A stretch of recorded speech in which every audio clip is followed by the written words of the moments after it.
పెళ్ళైనా పండగైనా వేడుక ఏదైనా పట్టు చీరల ప్రత్యేక వేదిక వారాహి సిల్క్స్. ఇక్కడ జగన్మోహన్ రెడ్డి గారు చూశారు, ఇతను పరిపాలనా పరంగా వైఫల్యం చెందాడు, జగన్మోహన్ రెడ్డి గారు వద్దు అనుకున్నారు. ఈరోజు వద్దు అనుకున్న ప్రజలు ఒకవేళ కూటమి ప్రభుత్వము అనుకున్న మేరకు పరిపాలన చేయకపోతే జగన్మోహన్ రెడ్డి గారిని ప్రజలు మళ్ళీ తిరిగి హక్కును చేర్చుకుంటే అవకాశం ఉందంటారా? ఆయన బాగా చేసినాడు అనుకోండి, ప్రజానురంజకంగా చేసినాడు, హామీలు అమలు చేసినాడు అనుకో, ఆ రిజల్ట్ వేరుగా ఉంటుంది. చేయకపోతే ఆ రిజల్ట్ వేరుగా ఉంటుంది. అది ఎప్పుడు తెలుస్తుంది ఆయన ప్రజానురంజకంగా హామీలు అమలు చేసినాడా, ప్రజానురంజకంగా పాలించినాడా అనేది అది 2-3 సంవత్సరాలు అయిన తర్వాత తెలుస్తుంది. ఇప్పుడు ఒకటే జరుగుతుంది అన్నమాట. అంటే వైసీపీ నాయకులు కొంతమంది ఒక 3 పడవల బోట్లను గొలుసులతో కట్టేసి వదిలారు నీళ్ళలో. అవి కృష్ణా బ్యారేజ్ను మొత్తం ప్రకాశం బ్యారేజ్ను కూల్చివేయడానికి ఒక కుట్ర జరిగిందని దాని మీద విచారణ జరుగుతుంది ఈరోజు. నిజంగా కుట్ర జరిగింది అనుకుంటారా మీరు? ఇప్పుడు కుట్ర జరిగింది లేదు అనేది వేరు సమస్య.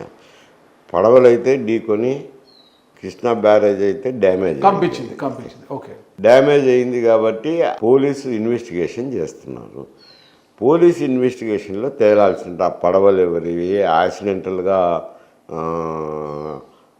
గుద్దుకున్నాయా లేక అదే పనిగా గుద్దినారా అనేది పోలీస్ ఇన్వెస్టిగేషన్లో తేలాలా. ఇన్వెస్టిగేషన్లో ఉంది కాబట్టి తర్వాత ఈ లోపల ఏమవుతుంది, ఈ పడవలు వచ్చి వైఎస్ఆర్సీపీ వాళ్ళని తెలుగుదేశం వారి అని వైఎస్ఆర్సీపీ వాళ్ళు ఒకరి మీద ఒకరు ఆరోపణలు చేసుకుంటున్నారు. కానీ అది ఉండంగా పోలీస్ ఇన్వెస్టిగేషన్లో తప్పకుండా ఎవరి పడవలు అవి యాక్సిడెంటల్గా జరిగిందా లేక కుట్రపూరితంగా చేసినారా అనేది అది ఇన్వెస్టిగేషన్లో తేలాల్సిన సమస్య. సార్, ఈరోజు జగన్మోహన్ రెడ్డి గారు నాకు ప్రతిపక్ష హోదా కావాలని అసెంబ్లీలో కోరారు, తర్వాత కోర్టుకు కూడా వెళ్ళారు. అంటే ప్రతిపక్ష హోదా అడగడానికి శాసనసభలో ఉన్న మనకున్న రాష్ట్రంలో ఉన్న సంఖ్యాపరంగా శాసనసభ్యుల సంఖ్యాపరంగా మనం ప్రతిపక్ష హోదా నిర్ణయిస్తామా, లేదంటే వీళ్ళకు రాష్ట్రంలో వచ్చిన ఓటు శాతం ప్రకారం మనము ప్రతిపక్ష హోదా నిర్ణయిస్తామా? ఓటు శాతం ప్రకారము దేశంలో ఎక్కడా ప్రతిపక్ష హోదా నిర్ణయించే సాంప్రదాయం లేదు. ఏ రాష్ట్రంలో అయినా కేంద్రంలో పార్లమెంట్లో అయినా కానీ వాళ్ళకు వచ్చిన శాసనసభ్యుల సంఖ్యను బట్టి ప్రతిపక్ష హోదా ఇస్తారు. ప్రతిపక్ష హోదా కావాలంటే 1/10 ఆఫ్ ది హౌస్ సంఖ్య ఉండాలా. 1/10 అంటే ఇక్కడ దగ్గర 175 అంటే మనకు 17.5 అంటే 18 అనుకోండి, 18 స్థానాలు రావాలా. వస్తే కానీ నీకు ప్రతిపక్ష హోదా రాదు. కానీ వైసీపీ నాయకులు ఏమంటున్నారు, సభ్యుల సంఖ్యతో మాకు సంబంధం లేదు, రాష్ట్రంలో మాకు 40% ఓటు షేర్ వచ్చింది, ఓటు శాతం చూసి 40% మాకు వచ్చింది అంటే గిన ప్రజలు మా వైపు ఉన్నారు కాబట్టి ఆ 40% మంది వాయిస్ మేము వినిపించడానికి మాకు ప్రతిపక్ష హోదా కావాలి అంటున్నారు. అది పిడివాదం అంటారు, అజ్ఞానం అంటారు. పార్లమెంటరీ సాంప్రదాయాల పట్ల జ్ఞానం లేకపోవడము, మొండివాదన చేయడం తప్పనిచ్చి అంతకు మించి కోర్టుకు పోయినా రాదు, ఎక్కడికి పోయినా రాదు. 1/10 ఆఫ్ ది హౌస్ ఉండాలనేది అది ఒక సాంప్రదాయము. పార్లమెంటు శాసనసభలో పుట్టినప్పటి నుంచి అదే సంప్రదాయాన్ని పాటిస్తున్నారా.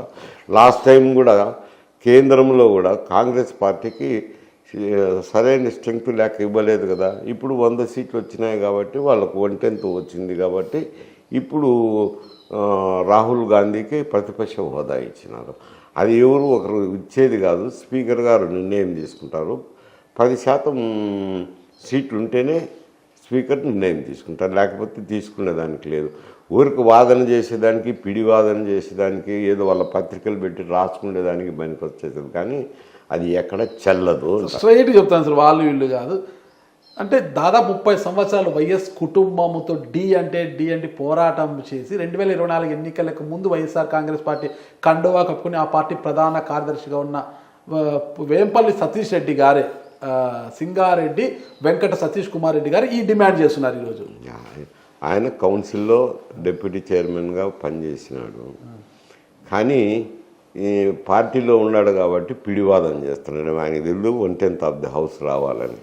ఊరికి నాకు ఓట్లు వచ్చినాయి కావాలంటే ఇచ్చేవాడు ఎవడు ఉండడు అంటారు.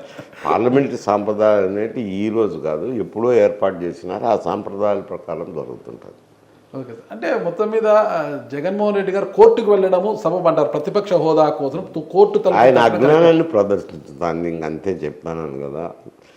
ఆయన అజ్ఞానానికి అది పరాకాష్ట అంటాను. ఇప్పుడుండే నాయకులు, మాట్లాడే నాయకులు కౌలు సర్దారంటే వాడేవాడని అడుగుతారు.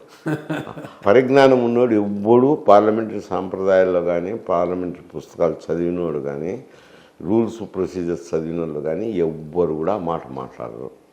అది చదవనోడు, అజ్ఞానులు మాట్లాడే మాటలు. రాజశేఖర్ గారు లేరు, డిఎల్ రవీంద్రారెడ్డి గారు, మైసరారెడ్డి గారు, వీరశివారెడ్డి గారు, మీ తర్వాత అనుకుంటే వరదరాజరెడ్డి గారు వచ్చింది రాజకీయాలకు. వరదరాజరెడ్డి గారు అందరూ సీనియర్లే కదా. రాజశేఖర రెడ్డి గారితో అందరికీ మంచి పరిచయాలు ఉన్నాయి. వీళ్ళందరిలో 2024 ఎన్నికలకు ముందు మాత్రమే వీరశివారెడ్డి గారు వైసీపీ కండువా కప్పుకున్నారు.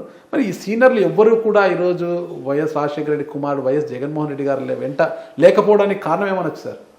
ఏమనొచ్చు, ఆయన పెట్టుకోలేదు, పోలేదు, అంతే. దానికి ఏముంది?